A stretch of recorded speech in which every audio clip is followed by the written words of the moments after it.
Risolviamo il seguente sistema con un'equazione di secondo grado, 3x² più 3y² uguale 12, e un'equazione di primo grado, x meno y uguale meno 2.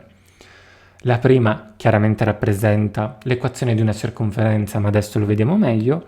La seconda l'equazione di una retta. Dalla prima equazione divido entrambi i membri per 3, così da ottenere x² più y² uguale a 4. 12 diviso 3 fa 4. Dalla seconda isoliamo y fino ad ottenere x più 2.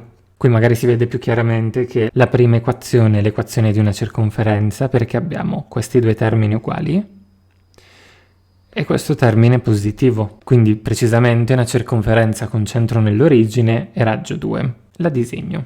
E questa è la nostra circonferenza.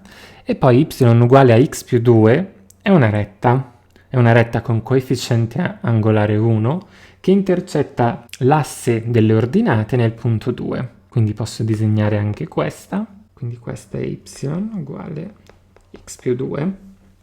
Perfetto. Quindi quali sono i due punti di intersezione tra la circonferenza e la retta? Perché questo sta a simboleggiare il sistema con le due equazioni della circonferenza e della retta. In questo modo noi ci stiamo chiedendo quali sono i punti di intersezione tra questa circonferenza e questa retta. Apprendere questo concetto ci sarà utilissimo, soprattutto quando faremo gli studi di funzione. Quindi graficamente già posso vedere che questo e questo sono i due punti di intersezione e sono due punti direi noti, perché questo è il punto di ascissa 0 e ordinata 2.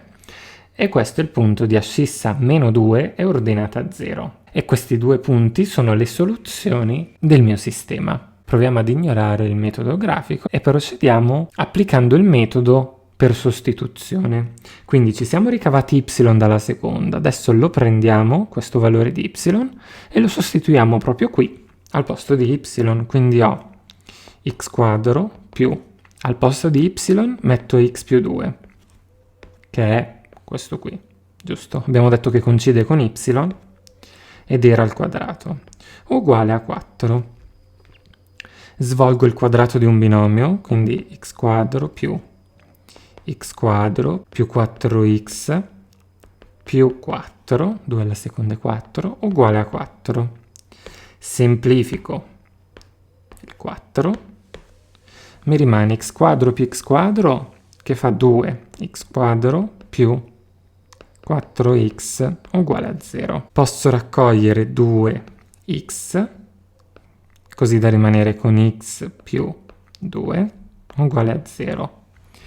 Adesso per la legge di annullamento del prodotto devo eguagliare questi due termini a 0 per trovare tutte le soluzioni. Ovviamente del 2 mi posso liberare senza problemi. Divido per 2 entrambi i membri, 0 diviso 2 fa sempre 0 e siamo felici. Quindi mi rimane da eguagliare x uguale a 0 e x più 2 uguale a 0. Ma se x è uguale a 0, quanto vale y?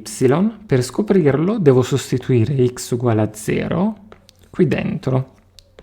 Oppure anche nella prima, Solo che semplicemente essendo di primo grado la seconda equazione e di secondo la prima, probabilmente risulterà più semplice sostituirlo nella seconda, anche senza probabilmente. Quindi ho che y è uguale a x che è 0 più 2. 0 più 2 fa 2, quindi il primo punto di intersezione è 0, 2. Come avevamo predetto, questo punto qui in alto ha coordinate 0, 2. Dal secondo abbiamo x più 2 uguale a 0 che si traduce in x uguale a meno 2 portando il più 2 dall'altro lato e poi sostituisco x uguale a meno 2 qui in questa equazione. Quindi ottengo che y è uguale a x che è meno 2 più 2. Meno 2 più 2 è uguale a 0. Quindi l'altro punto avrà ascissa meno 2 e ordinata 0. Anche questo, come avevamo predetto, dalla risoluzione col metodo grafico. Quindi gli unici due punti che soddisfano il sistema proposto sono il punto 0, 2 e il punto meno 2, 0. E invece mi chiedo, sai già come risolvere un'equazione logaritmica? qualora non lo sapessi. Ti lascio qui in descrizione nelle schede e cliccabile in sovrimpressione il video in cui affronto l'argomento, nonché l'intera playlist dedicata alle equazioni che risolviamo tutti i giovedì.